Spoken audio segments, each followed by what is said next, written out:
आपल्याला नागपंचमीसाठी जे साहित्य लागणार आहे ते बघूया। साहित्यामध्ये आपल्याला लागणार आहेत फुलं, त्याचबरोबर नैवेद्य दाखवायला ही पुरणाची दिंड। नागपंचमीला हा खास नैवेद्य असतो पुरणाच्या दिंडांचा। याच्यासाठी पद्धत अगदी सोपी आहे। पुरण करायचं आणि पुरणाची पोळीसाठी जशी कणिक भिजवतो तशीच कणिक भिजवायची आणि त्यामध्ये ही दिंड तयार करायची। नागपंचमीच्या दिवशी तवा टाकत नाहीत, काहीही चिरत नाहीत, कापत नाहीत आणि म्हणून हीच दिंड नागपंचमीच्या दिवशी खायची असतात। त्याबरोबर नागांना सगळ्यात महत्त्वाचा नैवेद्य असतो लाह्यांचा आणि फुटाण्यांचा, त्याचबरोबर पंचामृत आहे आणि पूजेचं बाकीचं साहित्य आहे। चला तर मग आता बघूया पूजा कशी करायची ते। पूजेसाठी मी इथे चौरंगावर लाल वस्त्र टाकून घेतलेलं आहे, त्याचबरोबर रांगोळी सुद्धा मांडलेली आहे आणि तेलाचा दिवा लावून घेतलेला आहे। पूजा सुरू करण्याआधी आपल्याला तेलाचा दिवा लावून घ्यायचा आहे। त्यानंतर आता आपण मांडणार आहोत नागांचं हे चित्र। तुमच्याकडे जर मातीची मूर्ती असेल छोटी तर तुम्ही ती सुद्धा मांडू शकता। माझ्याकडे हे चित्र मी काढून ठेवलेलं आहे म्हणून मी हे चित्र मांडते आहे। त्याचबरोबर मी तुम्हाला दाखवते की तांदळाचे सुद्धा नाग कसे आपल्याला काढता येतील। हे बघा,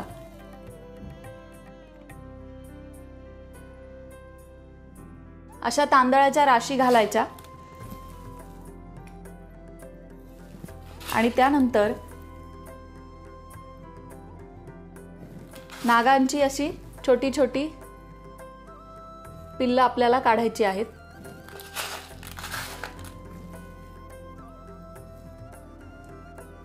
तुम्ही नुसतं चित्र मांडलं तरी चालेल।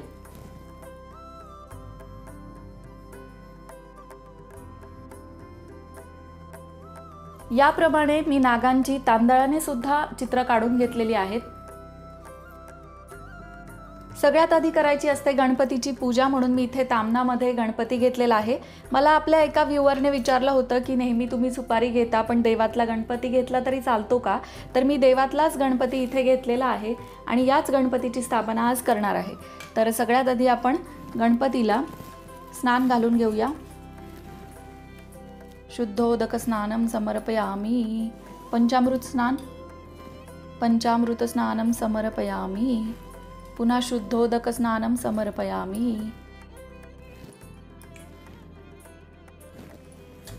गणपतीला याप्रमाणे स्नान घालून घ्यायचं आहे। गणपतीची स्थापना आपण विड्याच्या पानांवरती करणार आहोत। इथे गणपतीची स्थापना करणार आहोत, अक्षदा ठेवणार आहोत। गणपतीची पूजा करताना ओम गण गणपतयेचा जप करायचा आहे। तर इथे मी गणपतीची स्थापना करून घेते आहे। आता गणपती बाप्पाला हळदी कुंकू वाहून घ्यायचं आहे। हळद, कुंकू आणि अक्षदा, त्याचबरोबर गणपती बाप्पाचं आवडतं फूल गणपती बाप्पाला वाहणार आहोत आपण इथे। याप्रमाणे गणपती बाप्पाला जास्वंदीचं फूल वाहिलेलं आहे। गणपती बाप्पाची पूजा केलेली आहे। मनोभावे गणपती बाप्पाला नमस्कार करायचा। ओम गण गणपतये नमः असा जप आपल्याला करत राहायचा आहे।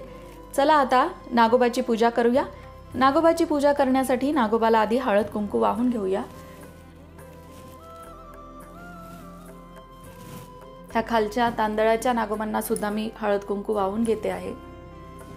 अक्षदा अर्पण करूया आणि आता हार घालूया।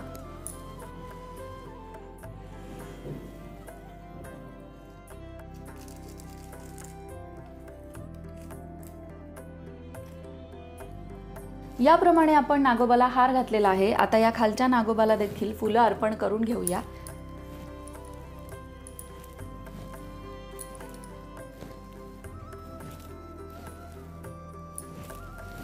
आता नागोबाला वस्त्रमाळ अर्पण करायची आहे।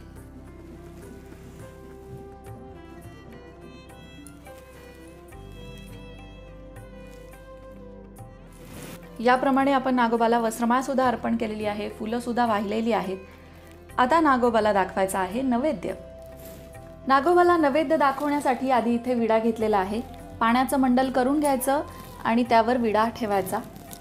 त्यानंतर पंचामृत, पाण्याचं मंडल करून घ्यायचं, त्यावर पंचामृत ठेवायचं। त्याचबरोबर आपला लाह्या आणि फुटाण्यांचा नैवेद्य सुद्धा आपण दाखवतो।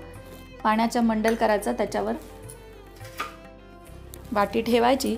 त्यानंतर सगळ्यात महत्त्वाचा नैवेद्य पुरणाची दिंड, त्यासाठी सुद्धा पाण्याचं मंडल करून घ्यायचं आणि नैवेद्य ठेवायचा। नैवेद्य आधी आपल्याला तुपाची निरांजन लावून घ्यायची आहे। तुपाची निरांजन लावून घेतली आहे, ती नागोबाला ओवाळायची आहे। गणपती बाप्पालाही ओवाळायची आहे। त्यानंतर तुपाची निरांजन इथे ठेवून द्यायची। आता आपल्याला धूप दाखवायचा आहे।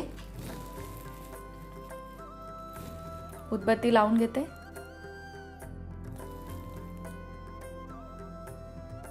उदबत्ती सुद्धा ओवाळून घ्यायची आहे।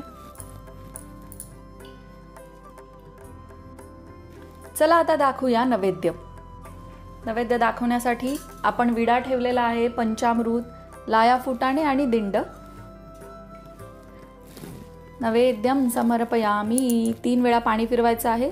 नैवेद्यम समर्पयामी, नैवेद्यम समर्पयामी। शेवटी डोळ्याला पाणी लावायचं आहे। अशा प्रकारे नागोबाची पूजा झाल्यानंतर आपल्याला मनोभावे नमस्कार करायचा आहे।